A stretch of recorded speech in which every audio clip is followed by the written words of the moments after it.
ജീവിതത്തിലെ നമുക്ക് വിജയം ഉണ്ടാകാനുള്ള ഒരു ചെറിയ കുഞ്ഞു ടിപ്പ് ദേ പിടിച്ചോ. നമ്മളെപ്പോഴും നമ്മളോട് ഇങ്ങനെ പരാതിയും പരിഭവം പറയാതിരിക്കുക. നമ്മൾ നന്ദിയുള്ളവരായിരിക്കുക. അതായത് സുഗുണം, മറ്റുള്ളവരെ നോക്കി നമ്മൾ എനിക്കതില്ലല്ലോ, എനിക്കിത് പോരാ എന്ന് പറഞ്ഞിരിക്കാതെ, എനിക്കിതുണ്ടല്ലോ, ഇതിനേക്കാൾ വലുത് ഞാൻ നേടും, അതിന് ഞാൻ ഇന്നതൊക്കെ ചെയ്യും എന്നൊക്കെ പറഞ്ഞങ്ങോട്ട് മുന്നോട്ട് പോയാലുണ്ടല്ലോ, സംഭവം വേറെ ലെവലാണ്. അപ്പോൾ രാവിലെ മോട്ടിവേഷൻ പറയുന്നത് മറ്റൊന്നും കൊണ്ടല്ല, നമ്മളെപ്പോഴും അങ്ങനെയാണല്ലേ ചിന്തിക്കുന്ന ചില കാര്യങ്ങൾ നമ്മുടെ ലൈഫിൽ നമ്മൾ മാറ്റിയിട്ടുള്ള ചില കാര്യങ്ങളുണ്ട്. നമ്മൾ ചിന്തിച്ച് മനസ്സിലാക്കിയ നമ്മുടെ പ്രായം കൊണ്ട് എന്ന് പറഞ്ഞാൽ എനിക്ക് 50 വയസ്സുണ്ടെന്നല്ല ഞാൻ പറയുന്നത്. പക്ഷേ നമ്മുടെ പ്രായം കൊണ്ടും പക്വത കൊണ്ടും നമ്മൾ കുറേ കാര്യങ്ങൾ ജീവിത പരിചയം കൊണ്ടും, ചിലപ്പോൾ പ്രായം എത്ര ആയാലും ചിലർ ഭയങ്കര നിഷ്കളങ്കരായിട്ട് അല്ലെങ്കിൽ ഒട്ടും ഉത്തരവാദിത്തം ഇല്ലാണ്ട് ഒക്കെ നിൽക്കുന്ന ആൾക്കാരുണ്ടാവും അല്ലേ.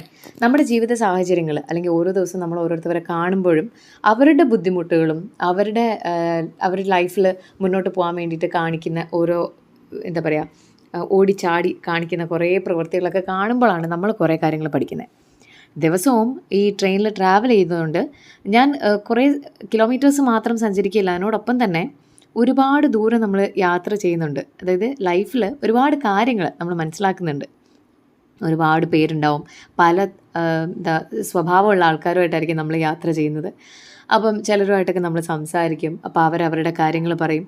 അപ്പോൾ കാണുമ്പോൾ നമുക്ക് പ്രശ്നമൊന്നും തോന്നില്ല. അങ്ങനെ പറഞ്ഞു വരുമ്പോഴത്തേക്കും ചിലപ്പം അവരുടെ ഒരുപാട് ബുദ്ധിമുട്ടും അവരുടെ ലൈഫിലെ ചില കാര്യങ്ങളൊക്കെ ആലോചിക്കുമ്പോൾ അവരുടെ സ്റ്റോറി നമ്മൾ മനസ്സിലാക്കുമ്പോഴത്തേക്കായിരിക്കും നമുക്ക് മനസ്സിലാവുന്നത് നമ്മളൊക്കെ കാണിക്കുന്ന അല്ലെങ്കിൽ നമുക്കൊക്കെ ഉള്ളത് എന്തോരം ബ്ലെസ്സിങ്സ് ആണ്, അല്ലെങ്കിൽ നമുക്ക് ഉള്ള ഓരോ കാര്യത്തിലും നമ്മൾ സന്തോഷിക്കണം എന്നുള്ളത് മനസ്സിലാക്കുന്നത്.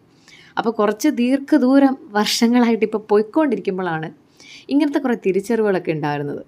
അതിന് മുന്നേ വരെ ഞാനും ചിന്തിക്കുമായിരുന്നു കേട്ടോ, എനിക്കിത് പോരല്ലോ, ഇതില്ലല്ലോ, അല്ലെങ്കിൽ ഞാൻ കുറച്ചുകൂടെ എനിക്ക് ഇതൊക്കെ കിട്ടിയിരുന്നെങ്കിൽ, അങ്ങനത്തേക്കുള്ള ഒരു എന്താ പറയുക, നമുക്കൊരു ഗ്രാറ്റിറ്റ്യൂഡ് ഇല്ലാത്തൊരു ഫീലിംഗ് ഉണ്ടല്ലോ, എന്ത് കിട്ടിയാലും നമുക്ക് മതിയാവില്ല. അപ്പോൾ ചില സമയത്തൊക്കെ മോള് പറയാറുണ്ട്, അമ്മ എനിക്ക് ആ ടോയ് ഇല്ലല്ലോ, എനിക്ക് ആ ക്രയോൺസ് ഇല്ലല്ലോ, എനിക്ക് അങ്ങനത്തെ ഇതില്ലല്ലോ, എനിക്ക് അവിടെ പോകാൻ പറ്റില്ലല്ലോ എന്നൊക്കെ പറയുമ്പോൾ ഞാൻ മോളോടും പറഞ്ഞു കൊടുക്കുന്നൊരു കാര്യമാണ്, നമുക്കുള്ള കാര്യത്തിൽ നമ്മൾ നന്ദിയുള്ളവരായിരിക്കുക. നമുക്കൊരു ഗ്രാറ്റിറ്റ്യൂഡ് എപ്പോഴും നമ്മൾ കീപ്പ് ചെയ്യുക. അതോടൊപ്പം നമുക്ക് ആഗ്രഹങ്ങളുണ്ടാവും, എപ്പോഴും ഉള്ളത് കൊണ്ട് സംതൃപ്തിപ്പെടണം എന്നല്ല, പക്ഷേ ഉള്ളത് കൊണ്ട് നമ്മൾ സന്തോഷിച്ചിട്ട് നമുക്കില്ലാത്തതിന് വേണ്ടിയിട്ട് നമുക്ക് പരിശ്രമിക്കാം. ഒരിക്കലും അത് പരാതിയായിട്ടോ അല്ലെങ്കിൽ ഒരു പരിഭവമായിട്ട് വിചാരിച്ച് അയ്യോ എനിക്കതില്ലല്ലോ എന്ന് പറഞ്ഞ് നമ്മൾ വീട്ടിലിരുന്നാലുണ്ടല്ലോ നടക്കുകയില്ല ഒരു കാര്യവും. അപ്പോൾ അതുകൊണ്ട് മുന്നോട്ട് പോകാൻ വേണ്ടിയിട്ട് ഞങ്ങോട്ട് പരിശ്രമിച്ചോളൂ. നമുക്ക് ഈ തടസ്സങ്ങളൊക്കെ ഇഷ്ടം പോലെ വരും, അതാണല്ലോ ലൈഫ്. വിത്തൗട്ട് തടസ്സങ്ങൾ എന്താണ് ലൈഫല്ലേ. അപ്പോൾ അതൊക്കെ അങ്ങോട്ട് മറികടന്ന് അങ്ങോട്ട് പോകുമ്പോഴത്തേക്കും വേറെ ലെവലായിരിക്കും. അപ്പോൾ ഉള്ളതുകൊണ്ട് നമുക്ക് സന്തോഷിച്ച് അങ്ങോട്ട് മുന്നോട്ട് പോകാം.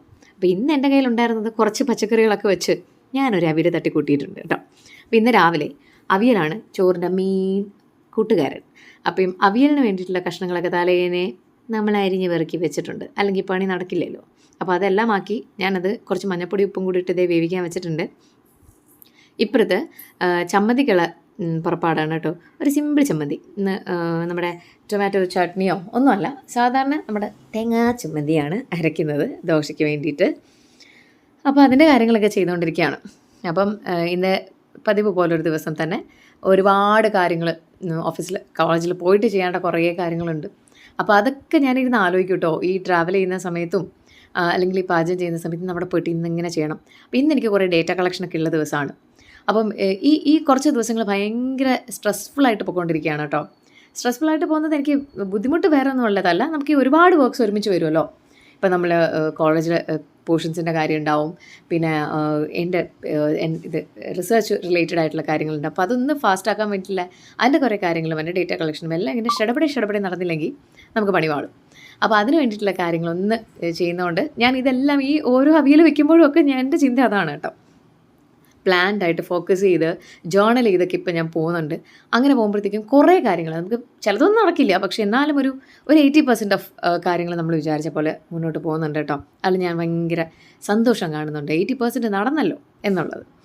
അപ്പം മുന്നേ ഒന്നും ഞാൻ പ്ലാൻ ചെയ്തിട്ടല്ല കാര്യങ്ങൾ ചെയ്യുന്നത്, വരുന്ന പോലെ വരട്ടെ എന്നായിരുന്നു. പക്ഷെ അങ്ങനല്ല, ചില കാര്യങ്ങൾ നമ്മുടെ കൺട്രോളിലാണ്. നമ്മൾ വിചാരിക്കുന്ന പോലെ അത് വരും.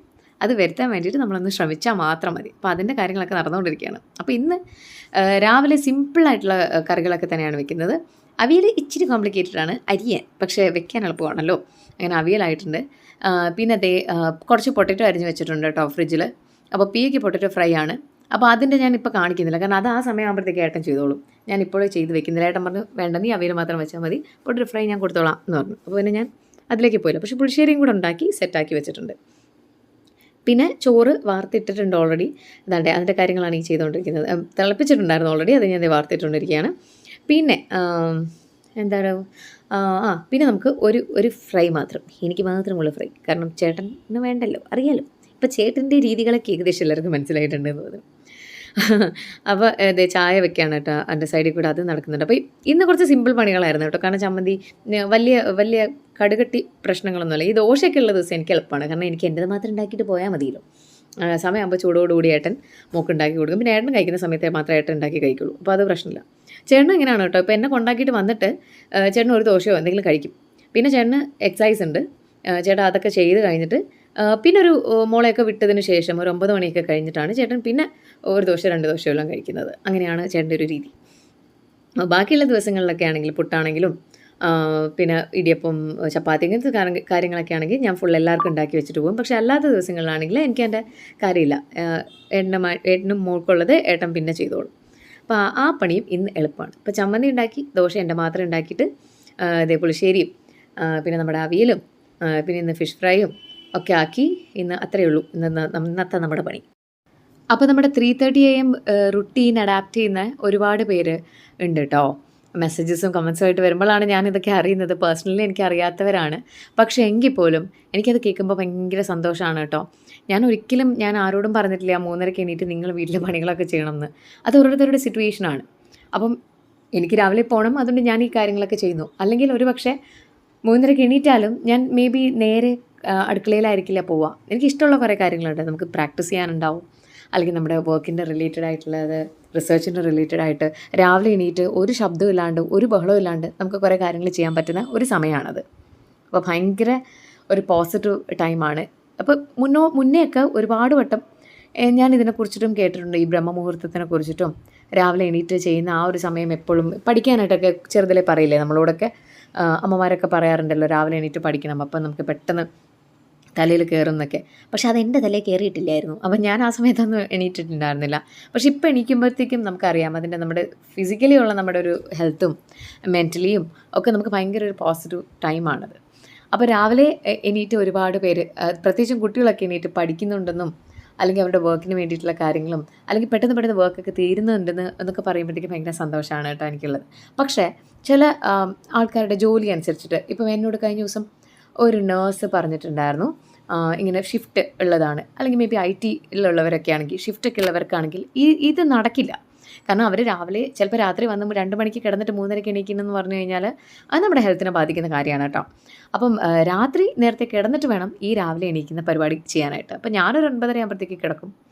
എന്നിട്ടൊരു 10 മണിയൊക്കെ ആകുമ്പോഴത്തേക്കും ഏകദേശം ഞാൻ ഉറങ്ങാറുണ്ട് യൂഷ്വലി. പക്ഷേ ചില ദിവസങ്ങളിൽ അങ്ങനെയാണ്, അങ്ങോട്ടും ഇങ്ങോട്ടും മാറി 10-10:30 ആവും, ചിലപ്പോൾ 11 മണി ആയിട്ടുണ്ട് കേട്ടോ. പക്ഷേ എങ്കിലും 9:30 ബെഡിൽ വരിക എന്നുള്ളത് ഞാനത് മസ്റ്റാക്കിയിട്ടുണ്ട്, ഉറങ്ങിയാലും ഇല്ലെങ്കിലും.